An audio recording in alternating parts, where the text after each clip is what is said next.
Welcome, my friends. Oh, I'm already clinking glasses over here. Welcome. It's Truth and Tequila time. That means there's agave in the house. Do you actually have tequila while you listen to these with me? Do you have mezcal? Do you have some agave spirit? Or do you just like hearing me sip on it over here? Either way, the most important thing is that you're here. We're here together. And I'm really excited and I'm stoked that you're tuning in. So welcome to Truth and Tequila.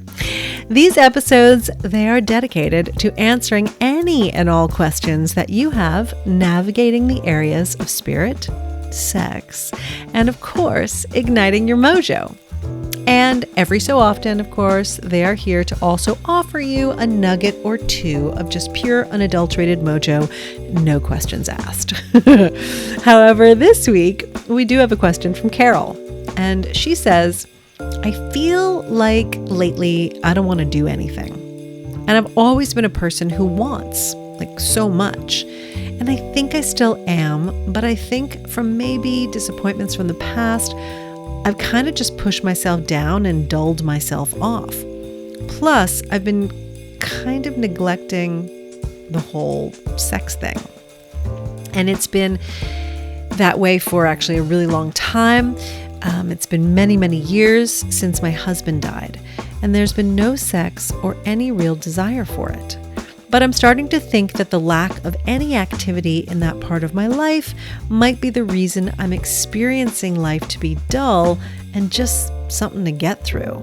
And I have many more years ahead of me, and I think the bottom line is I need help in knowing how to be more alive and not afraid, and maybe not being afraid to want things and have desire again. I'd just like to embody life in every possible way. Is this possible? So, this is great.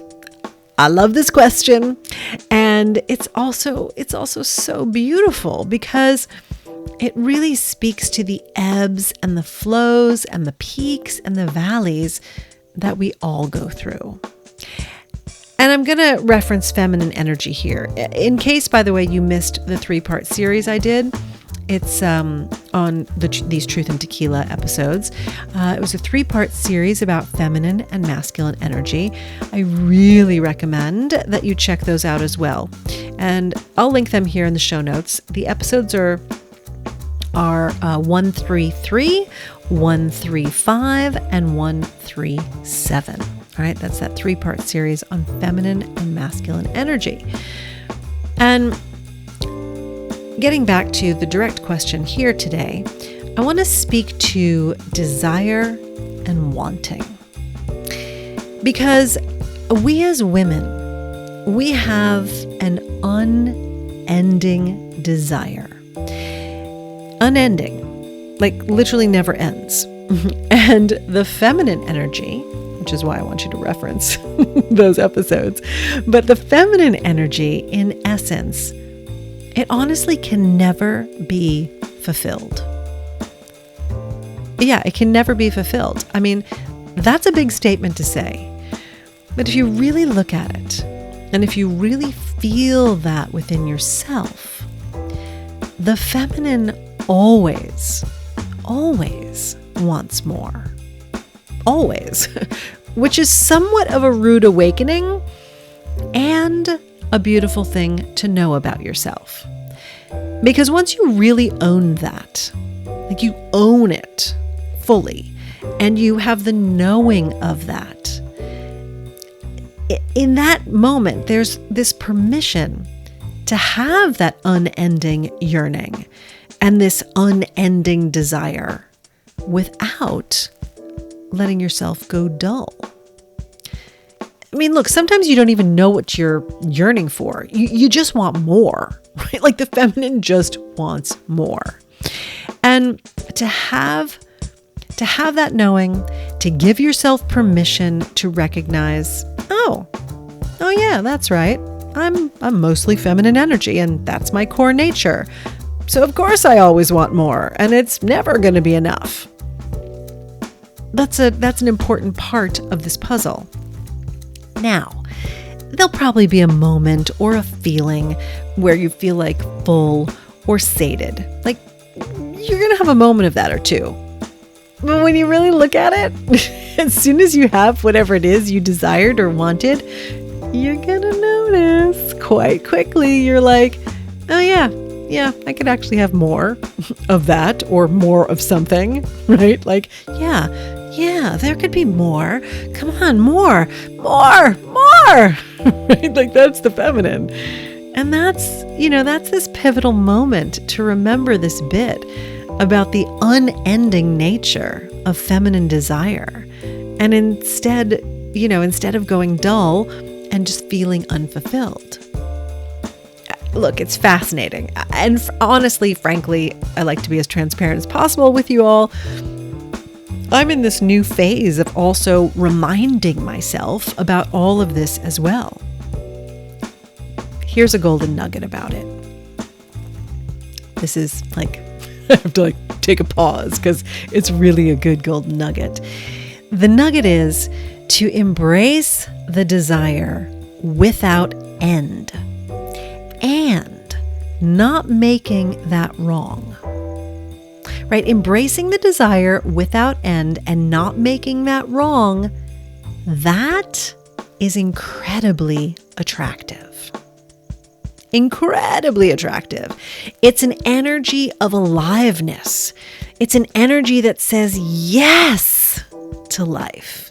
It's an energy that's like full of mojo. So this is part one of this equation here today.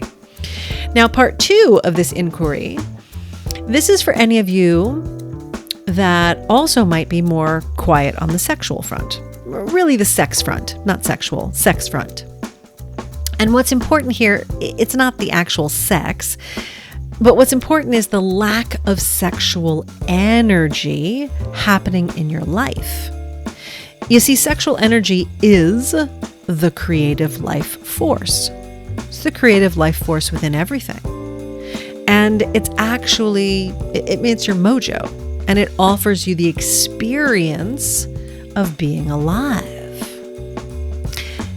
And sure, look, sex is it's a very quick shortcut to connect yourself with sexual energy. I mean, it's not always going to be the greatest sexual energy depending on who your partner is at the moment, but a shortcut to sexual energy is through some kind of sex activation. And so my suggestion for you right now is it's a very gentle practice I'm about to share with you. Super simple again, like all these mojo tools, my goodness, they are so simple. I'm not saying they're easy, and yet they're super simple. So my suggestion for you right now is this gentle practice where you'll combine deep belly breathing with cupping your vulva with your hand or your hands, right? Okay, you can do this in bed at night before you go to sleep. So here's how it would go. You simply cup your vulva with one or both of your hands and do some deep breathing. Now, deep breathing, that's the kind of breath where you're inhaling all the way down to your low belly, because with this deep breath, you awaken your vulva and you awaken the sexual energy in your sexual organs. And this is a way to percolate desire within you. You don't have to be having sex with anybody. I mean, if you want to, great. And if you don't want to, great. Again, totally up to you. Having sex with somebody else, it's neither here nor there. So, because you can activate your sexual energy on your own, by yourself, with yourself, right? It's an effective, simple practice to reconnect and reawaken the desire within your own being.